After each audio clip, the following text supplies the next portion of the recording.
Alright, hello everyone and welcome to NFL Discussion Throwing in the Towel Week 7 edition. This is a weekly segment where every week I pick one team and throw in the towel on their NFL season.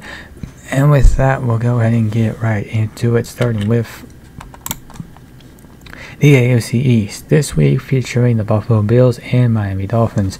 And for the Bills, it's hardly time to panic in Buffalo. This is still a team with talent on both sides of the ball, but in the last few weeks it demonstrated talent will only take you so far if your team doesn't execute. Also should be noted that they are kind of short-handed on defense, so perhaps maybe that's also factoring into it as well. And as for the Dolphins, it can't be ignored that there might be two Miami Dolphins teams. There's the unstoppable juggernaut that can drop 70 points on a team, and then there's the team that just can't match up against certain opposition. The Dolphins probably going to make the postseason. They're still a good football team despite that loss to the Eagles. Maybe even take the AFC East. Granted, Buffalo kind of stands in the way, and Buffalo already beat them pretty soundly once, but twice they have been tested, and twice they have failed, and that makes it difficult to imagine that they're going to have a deep playoff run. AFC North, congrats to AFC North, coming out of Week 7, going to Week 8, this is the best division in football. Steelers, Ravens, Browns all get a win, and the Bengals got to enjoy a bye. AFC South, one team this week, the Indianapolis Colts. In Week 7, the Colts would power up over 450 yards of offense against a Cleveland defense that had barely been allowing 200 yards of offense in a contest. They outgained the Browns by 150 yards. Indy, though, wound up losing the game, and the reason why was simple. Turnovers. With 3 straight coming up against teams of losing records ahead of the bye week, the Colts have time to turn things around. However, between the turnovers and the 76 points allowed the last couple of weeks, they're in a predicament this week. So clearly, yeah, they are in a, I guess that's the best way to say it. They are in a predicament right there. AFC West, one team this week, and that is the Los Angeles Chargers. The Chargers are 3 games back and all but out of it in the AFC West. At this point, they will need to rally just to make the postseason, or at least get into the or at least stay in the wild card conversation, stay mathematically alive. And this week's Sunday night affair against the 2-1 Bears has now become a critical game. Maybe I would say, yeah, probably even reaching must-win territory here. The Chargers are down bad, and it doesn't make any sense for how talented this team is.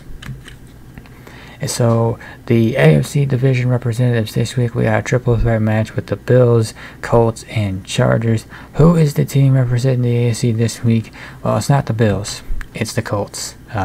So that's our team for this week in the AFC, is the Indianapolis Colts. Moving on to the NFC, starting with the NFC East, we got one team this week in the Washington Commanders, and this season for the Commanders has been more about the development of Sam Howell than it was about actually making the postseason.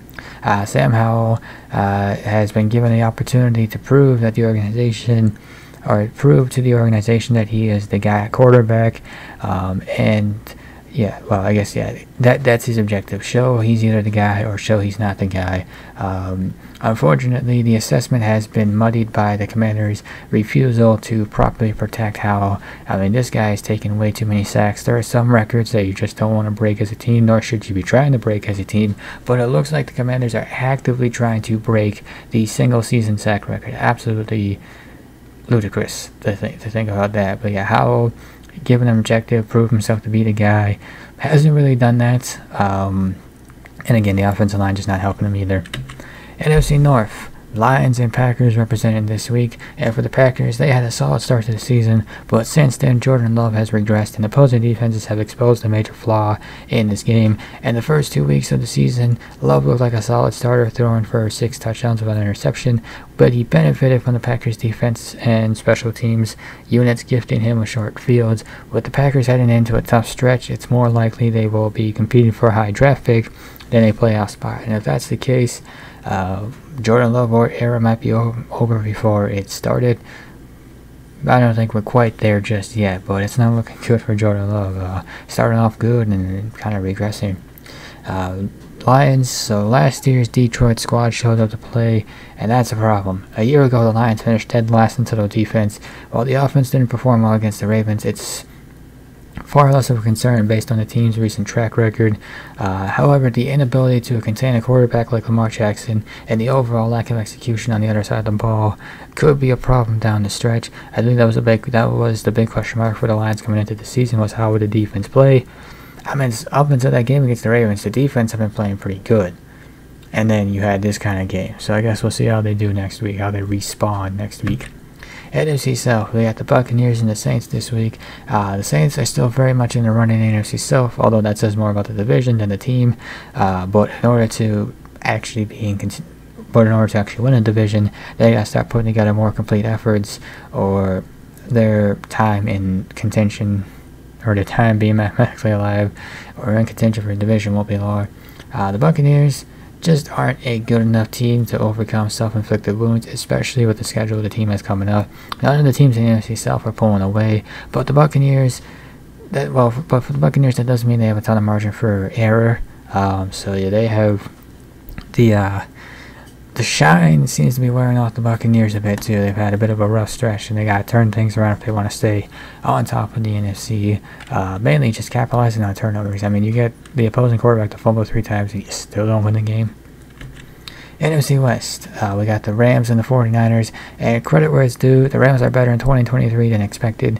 Puka Nacua has been a sensation, and the Rams were able to run the ball Sunday with a pair of cast-offs, including one in Darrell Henderson that wasn't on the team a week ago. But Los Angeles sputtered late on both sides of the ball, and this has the look of a team that will do the same over the second half of the season. And for the 49ers, talked about it with the Bills, hardly time to hit the panic button here, but for the first time in a long time, the 49ers have dropped consecutive games, and the Purdy and the team struggle Sunday against a rested Bengals team. Well, yeah, then maybe we might want to think about that panic button a little bit longer, because then you'd be dropping 3 straight. The defense just did not play great, and Purdy certainly had a couple turnovers that didn't help. I think if you can get Trent Williams and Deebo Samuel back on offense, that might help. But yeah, clearly a bit of a slump here, I guess you could say, for the 49ers. But still think this is a talented football team. Still think this is a good football team. So the division representatives, we have a fatal 4-way, ladies and gentlemen. I don't remember the last time we had one of those on here. Or if we did recently, it just doesn't feel like it. But we got the Commanders in the East, the Packers in the North, the Saints in the South, and the Rams in the West. Who is the NFC team this week? It's the Green Bay Packers. Might be a surprise over the Commanders, but I mean, I like the Packers less than the Commanders. So that's our battle this week, our AFC versus NFC. It's going to be the Colts versus the Packers. Who is this week's team? Before we get into that, let's do a quick recap. We had the Cardinals, Bears, Panthers, Raiders, Giants, and Patriots.